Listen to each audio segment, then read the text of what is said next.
کیا آپ نے کبھی غور کیا ہے؟ باپ وہ انسان ہے جو اپنی جیب میں پڑے آخری 200 روپے بھی یوں خرچ کر دیتا ہے جیسے دولت اس کے قدموں میں ہو، مگر جب وہ گھر آتا ہے تو اپنی خالی جیب دیکھ کر بھی مسکرا دیتا ہے۔ کیوں؟ کیونکہ اس نے اپنی خوشیاں نہیں، اپنی اولاد کی خوشیاں خریدی ہوتی ہیں۔ ایک منظر سوچیں، چھوٹا سا بچہ بازار میں کھڑا ہے، نئی جوتیاں ہاتھ میں پکڑے خوشی سے جھوم رہا ہے۔ قیمت سن کر باپ کی آنکھیں لمحہ بھر کو رکتی ہیں، لیکن چہرے پر مسکراہٹ قائم رہتی ہے۔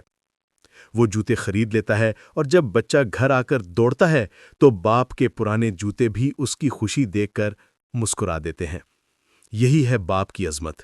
وہ خود پرانے کپڑوں میں رہ کر بھی اپنی اولاد کو نیا دیکھ کر دنیا کی سب سے بڑی خوشی محسوس کرتا ہے۔ باپ ایک عجب کہانی ہے۔ وہ تھکتا ہے مگر کبھی تھکا ہوا نہیں دکھتا۔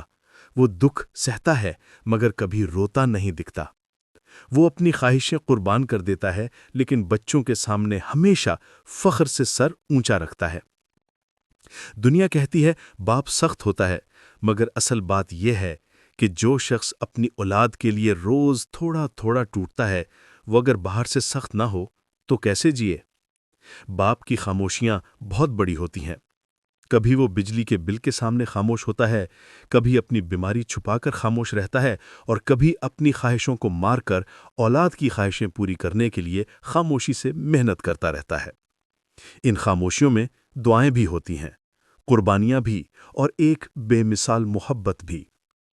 اور پھر ایک دن جب اولاد کامیاب ہوتی ہے، تعریفیں پاتی ہے، تو سب تالیاں بجاتے ہیں، مگر کوئی نہیں جانتا کہ اس کامیابی کے پیچھے ایک باپ کی دہائیوں کی قربانیاں خاموشی سے دفن ہوتی ہیں۔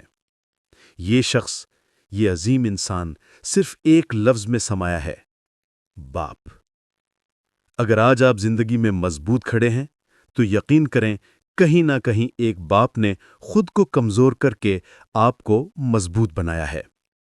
اگر آپ کے والد زندہ ہیں تو ان کے پاس جا کر کہیے: ابو، آپ عظیم ہیں اور میں آپ سے بے حد محبت کرتا ہوں۔ اور اگر وہ آپ دنیا میں نہیں تو دل کی گہرائی سے دعا کریں: یا اللہ، میرے ابو کو جنت الفردوس کی بلند ترین جگہ نصیب فرما۔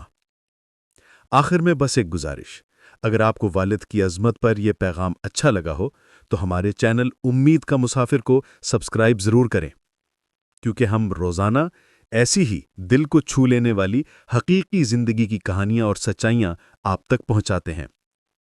آپ کا ایک سبسکرائب ہمارے حوصلے کو بھی بالکل اسی طرح بڑھاتا ہے جیسے ایک باپ اپنے بچوں کو حوصلہ بڑھاتا ہے۔